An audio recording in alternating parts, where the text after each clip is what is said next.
Traffic congestion has always been a problem in the Gambia, especially the the prime Greater time. Banjul area and West Coast region is on course thanks to the Gambia Police Force. The Tunisian army has heightened efforts to contain the COVID-19 pandemic in the country. And the Gambia Armed Forces mourns the demise of one infantry battalion commanding officer. Well, these and more coming ahead in News Desk.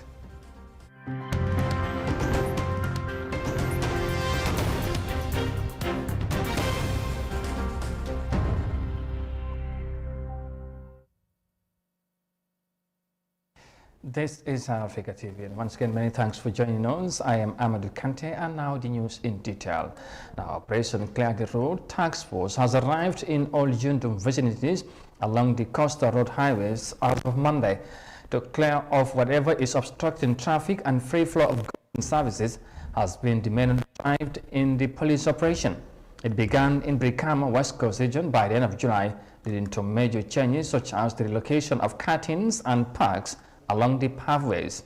Fatmat Kasim has more in this report.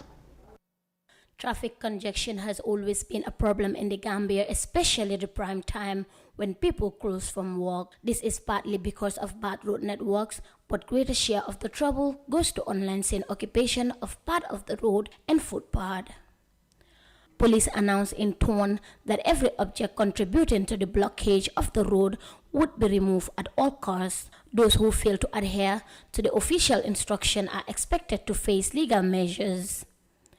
A representative of the National Road Authority in the road clearing operation, Bakari Mane, recalled the principles laid down to ensure the free flow of traffic. Enforcing the laws on the road corridor or the driveway, enforcement lies within the purview of the police. That's why the National Roads Authority cannot go without the police, as the police cannot go without us. That's why we're having this partnership. It all started between the National Roads Authority and the Inspector General of Police.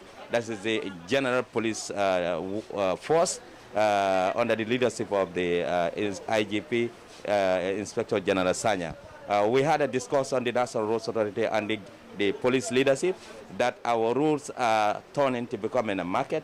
Our rules are turning to becoming workshops, metal workshop and the like, and market whatsoever, garages. So the essence why we're building rules is now getting a cover. That's why we are saying that we partner with the police for police to enforce the laws that we have on the ground. That's why we're doing this exercise. The tax on police and the road authority is not free from challenges. As Deputy Commissioner Jawo explained, dealing with the public requires a lot of patience and enforcement principle at the same time. It is not easy because when you are dealing with public, you have to get the patient and you have to be polite. And definitely other people, you must get a hammer before they can move, because we have been in anywhere we send people to alert them, but nonetheless, if only we appear and we start to act, they will move. Otherwise, they will not move. Okay. So it's not easy. But then thank God, because people have now seen the effect of this clearing the streets, and definitely everybody is happy about it. And we will continue doing it with the support of the Inspector General of Police, who gave us the full support to do this thing, and we are doing it without fear or favor. The road clearing operation is guided by the law, a point expounded on by Police Lamin Kinkoli, saying that the traffic law have been there despite the lack of full enforcement. And if you go to the law, nobody has the right to make the road corridor or nearby road a garage. There is a section 65 of the Motor Traffic Act, says leaving a motor vehicle at a dangerous position. So that attracts a fine, particularly when you leave a vehicle at a dangerous position under that section 65 and causes death. It attracts a punishment of 10 years imprisonment. A fine not less than 15,000, not more than 50,000, or 15 years imprisonment. So it's a very serious loss, and those laws are there, as Mr. Mane told you, NRA. These are laws that we are not enforced, and now we are fully coming out to enforce with partners. The frequent traffic jam with lack of proper road networking in the country has triggered strong concern among Gambian citizens, considering the huge economic losses it causes to the West African nation. Earlier announcement from the Gambia Police Force had encouraged the public to comply with the newly initiated operation to help the traffic breathe better air. Reporting for iAfrica News, I am Fatoumata Kasim. The operation to clear the roads of course, within the Greater Banjul areas and West Coast regions enters week 2, of course, thanks to the Gambia Police Force and other stakeholders there. Now, next to Nigeria, where in a bid to mitigate the huge demand for housing in the country, a private-owned manufacturing company is building metal houses and alternatives in the country capital Abuja.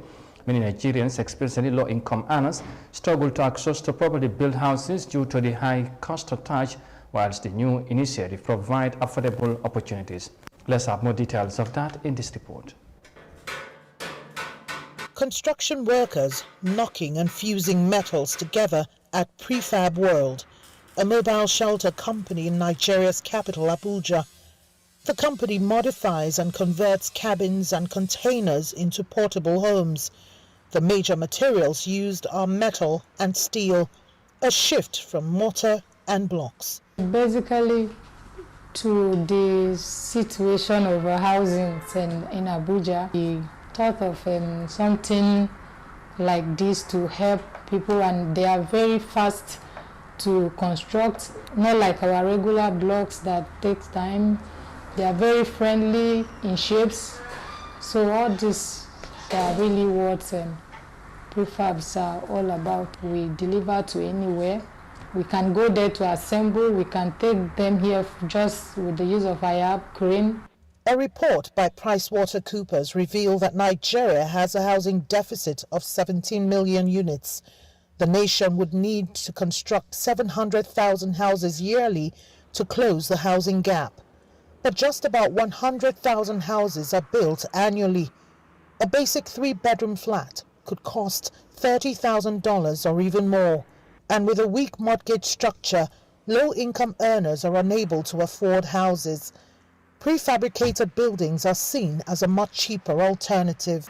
It's actually a good way of solving housing needs, because number one, you can take hectares of land and you can build as many structures as possible. They are not constrained by size of land. Why? Because the container is already, the prefab is already a standard size. And again, the speed at which you build prefab houses is way faster. And if you want to remove the structure, it's very easy. You uncouple all the parts and then ship it out again, couple it wherever you want to use it. Prefab technology, especially, is mostly useful for low-income earners. A prefab building costs nearly 50% less than concrete buildings. They're said to be durable and more sustainable in saving up to 53% carbon emissions.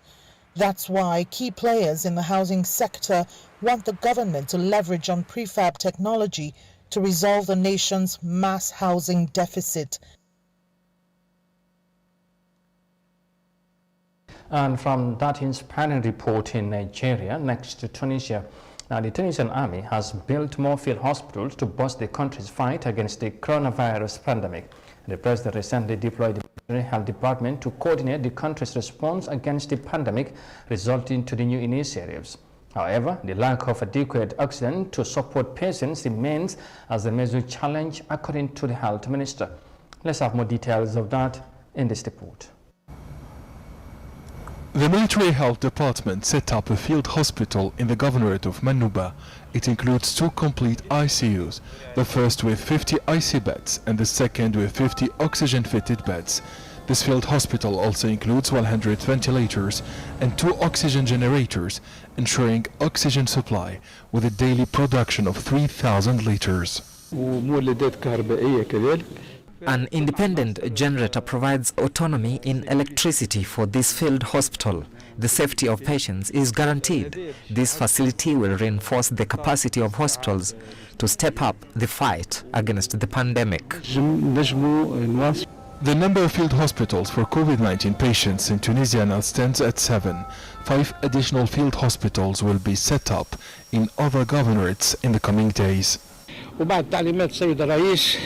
Following the President's orders, we will set up a field hospital in each city to take care of patients who need medical assistance and oxygen. Acting Health Minister Muhammad Trabelsi noted that the problem of shortage of oxygen persists in Tunisia. Trabelsi added that the quantity of oxygen consumed in hospitals has increased 6-fold since the outbreak of the pandemic in the country. Oxygen shortage remains a real problem. Importing oxygen is very challenging during the pandemic. Tunisia produces only 100,000 litres of oxygen per day, while our daily need is 250,000 litres. We need to import some 150,000 oxygen litres per day. It's not easy to find providers on the international market. President Qais Said said that a new operations room will manage the pandemic response. The facility will include representatives of the Ministries of National Defense, Interior Affairs and Foreign Affairs, as well as the Health, Transport and Environment departments. The COVID-19 Pandemic Management Operations Room is in charge of monitoring the development of the health situation in the country. It will also monitor the strategic stockpile of pandemic supplies, including pharmaceuticals and medical equipment. The Tunisian army are, of course, intensifying efforts to combat against the COVID-19 pandemic in the North African nation. And from the report there, we will now take a break and come back shortly with the remaining of the story. Stay tuned, we'll be right back. The locations, the design, the materials used, all the way down to the latest details, are few of many things that we focused on when we envisioned the airport residency. As proud innovators of community estates, the airport residency in Old Yundum, a project by Swami India International, offers unique gated community with 3- and 4-bedroom villas and duplexes. Just 5 minutes away from the Banjul International Airport. Luxury, convenience, and accessibility are some of the reasons you should consider this great housing opportunity. With a clubhouse, a playground, access roads, and parking facilities available for your dream home or a valuable investment, you will find all you need at Airport Residency here in Old Yundum.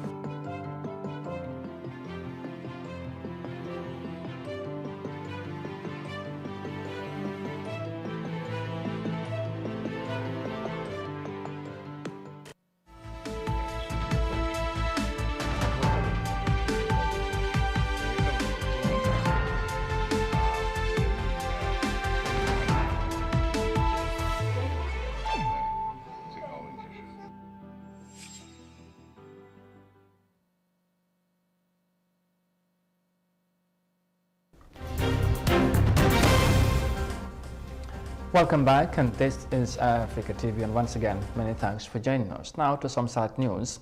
Commanding Officer 1 Infantry Battalion of the Gambian Forces passed away in the early hours of Monday. The Chief of Defense Staff shared his condolences with the Commander-in-Chief, the Mendy family, and the public. Mariama Cham reports. Lieutenant Colonel Per J. Mendy was born on October 21, 1963 in Banjul. He attended St. John's Primary School and St. Teresa's Primary before proceeding to St. Augustine's Junior Technical and High School. He enlisted in the army when it was called the Gambia Gendarmerie in 1984. 5 years later, he was posted to State House as a bodyguard to the late former President Sadauda Kairaba Jawara. In 1995, he became the principal protecting officer to the former military junta president Yahya Jammeh for 3 years. Lieutenant Colonel Mendy served as commander of Fajara Barracks in 2005. However, in 2006, he was taken to Mile 2 after he was accused of being part of Ndur Cham's coup. During his testimony at the Truth Commission, he recalled how he was tortured by the notorious NIA agents. He later served a prison sentence of 9 years out of 10 as he revealed to the Truth Commission. Meanwhile, the burial of Lieutenant Colonel Pet J. Mendy will be announced as stated by the Gambia Armed Forces. Reporting for iAfrica News, I am Mariama Cham. One infantry battalion, their commander passes away, and we pray for the departed soul. Now, finally, Ethiopia, where the long-standing conflict in the Ethiopia's northern Tigray region has left millions of people in need of humanitarian support, but access to the area has become a concern. The Ethiopian government and the Tigrayan People's Separation Front have been blaming each other for not allowing the UN humanitarian assistance to reach the area. Here's more details of that in this report. The humanitarian situation in Tigray is still worrying for both the Ethiopian government and the international community. And over the last couple of weeks alone, 2 top UN officials have visited Ethiopia, including Martin Griffiths, the Undersecretary Coordinator for Humanitarian Affairs. The UN has been calling for unfettered humanitarian access and previously urged the TPLF group to accept a ceasefire. So this ceasefire, which has been unilaterally taken by the government, has not been reciprocated by the outlawed forces of the TPLF. He urged the Undersecretary that the international community should condemn or put pressure on this force to behave. UN reports say that more than 150 trucks filled with humanitarian aid are stuck in areas bordering the Afar and Tigray regions. The government says TPLF-related attacks have made relief services difficult. TPLF source accused the government of the same. And this also shows efforts. The office of the Ethiopian Prime Minister said it had delivered aid even before the declaration of the ceasefire. Prior to the humanitarian ceasefire, up to 500 or more than 580,000 quintals of fertilizer had been purchased, with more than 530,000 quintals that had been stored within storages in Mekelle and also distributed through cooperatives or through 10 cooperatives within the region. And with related to the departure of the defense forces as part of the humanitarian ceasefire when they were exiting Mekelle, or at the point in time of exiting Mekelle, more than 400,000 quintals of wheat and 2.5 million liters of edible oil had been stocked in warehouses for distribution to those that were in need. And this is also, in addition to that, around 14 million liters of fuel had also been left in depot for any needs within the region. The United Nations says 100 trucks filled with food and other supplies are needed in Tigray per day to avoid a humanitarian catastrophe. Many fear with the ongoing conflict in the north, more people will be affected, and so say swift humanitarian assistance is needed. The international community in general, and recently the French government in particular, are calling for the peaceful resolution of the war in Tigray. The international humanitarian organizations there are struggling to access the Tigrayan regions to provide relief support for the affected people. And from that report there in Ethiopia, Addis Ababa, we finally bring this news edition to an end. But for more details on this and other stories, you can visit on our website on africa.tv. There will be more news at 17:30 GMT, that's 5:30 local time. You can join us then if you can. But for now, many thanks for the privilege of your company. Thanks for watching. Stay safe and bye for now.